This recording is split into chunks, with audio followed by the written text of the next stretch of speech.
د افغانستان د خپلواکۍ لنډ داستان.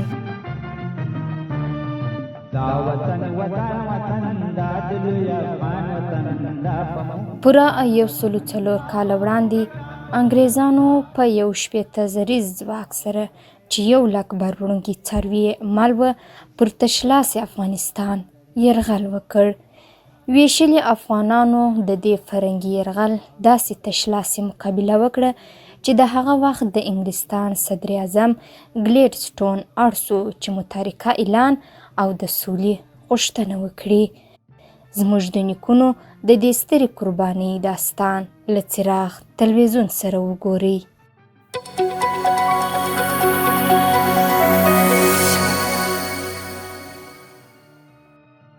د 1919 میلادي کال په دوبي کې دا جنگ د افغانستان لخوا پیل شو او 3 میاشتې روان وو.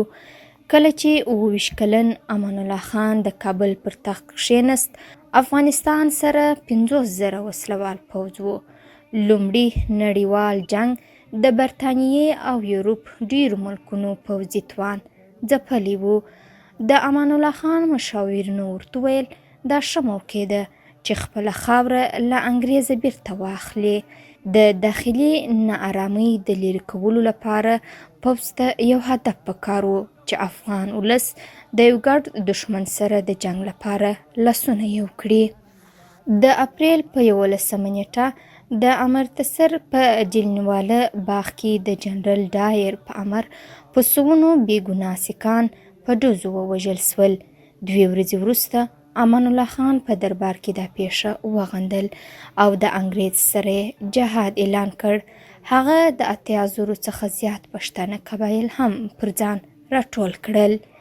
یوازې د خیبر 20,000 افریدو، مومندو او اورکزو په یوه مخه د غزا نارې وهلې. د پېښور ملایانو خلک جهاد ته هڅول او کمشنر روز کیپل د ښار پر 14مه دروازه پیره لګولې وه. هلته د پوسټ افیس مشر یې د خپلو 22 ملګرو سره ونیوه، ځکه د امیر امان الله خان لاسلیک سوي پاڼې یې پر خلکو ویشلې چې پکښې د جهاد غږ سوی و.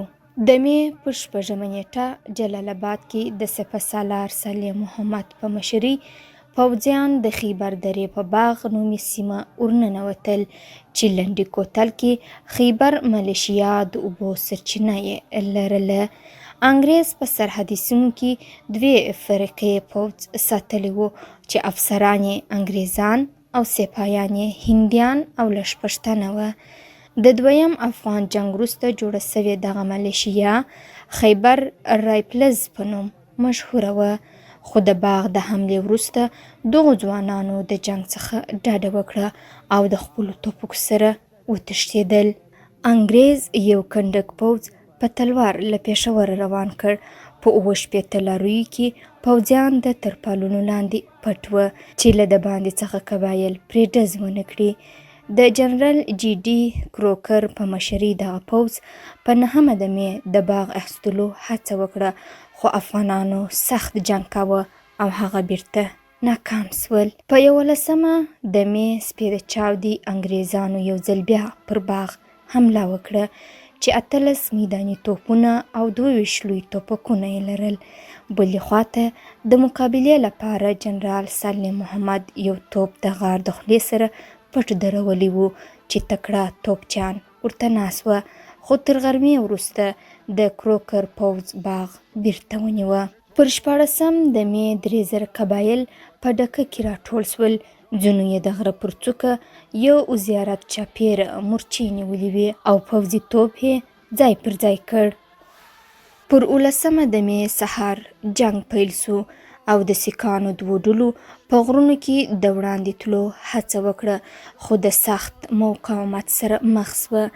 په 3مه ورځ افغان افسرانو په قبایلو وسله وویشل چې ناڅاپه د پېښور لخوا 3 جنګي الوتکې راښکاره سوې او افغان افسران یې وبېرول چې په دې حمله کې انګریزانو د 1.5 ټن وزن بمونه او 1150 ګولۍ وکارولې. د افغان مرګ ژوبله 600 تخمین سوه. سالم محمد په یوه پښه ژوبل او ورور یې ووژل سو. د برټانیې جنګي الوتکې بریسټل فایټر نومېدې چې په یوه ساعت کې 2 میله مزل او 4500 فوټه لوړ او تل به یې کاوه. په غرونو کې ناستو قبایلو به کله کله پر دې الوتکو ډزې کولې. انګریزانو ډکه ونیول، خو پوځ یې هلته بند پاته سو. د سختې ګرمۍ د لاسه د ټپیانو بد حال و او ډېر کسان هم هلته مړه سول. انګریزانو د پنجاب څخه نور پوځ سرحدونو ته روان کړ تر څو افغانانو ځانګړي ډول قبایلو ته سزا ورکړي. د افغان پوځ مشر جنرال نادرخان ټل ته مخه کړه چې هلته قومندان جنرال الکسندر یوسټیس سره 4000 سپایان او 2 توپه وه. نادرخان د 3000 سرکاري پوځ او 9000 قبایلو په مټ ډاډه و. د قبایلو مشران عبداللطیف زلمی منګل او ببرک ځدران وه. په 23 د مې د انګریز جنګي الوتکو پر کابل بمونه وغورځول او په بله ورځ امان الله خان سمدلاسه نادرخان ته پیغام ورواستوه چې جنگ قرار کړه او یا لاس واخلي، خو نادرخان دا پیغام د ځان سره وساته او پر 20 د مې په شیمپانګ کلي کې یې بل کیمپ جوړ کړ. د ټل کلا قبایلو محاصره کړه. نو انګریز قومندان د خپل مشر څخه پیغام ترلاسه کړ چې کلا دې ورخوشي کړي. د مې پر 28 او 29 نیټه په شپه کې د ټل کلا څخه پاته هندي عسکر ووتل او قبایلو د دې کلا پر لوړ برج افغان بیرغ وځړاوه. غرمه مهال نادرخان هم هلته ورغلی او وروسته د فاتح ټل په نوم مشهور سو. په دې محاصره کې د انګریز 94 کسان مړه یا ژوبل سول. امیر امان الله خان په کابل کې د افغانستان بری ولمانځه.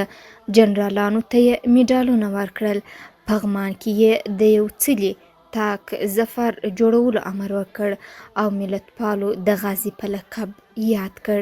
په 24 د جولای دواړو ملکونو په راپلنډۍ کې غونډه وکړه او په 8 د اګست د راپلنډۍ د تړون سره دا جنگ پای ته ورسید او افغانستان فقط سیاسي خپلواکي چې پخوا ترې انګریزانو په خپله خوښه ګرځول ترلاسه کړه.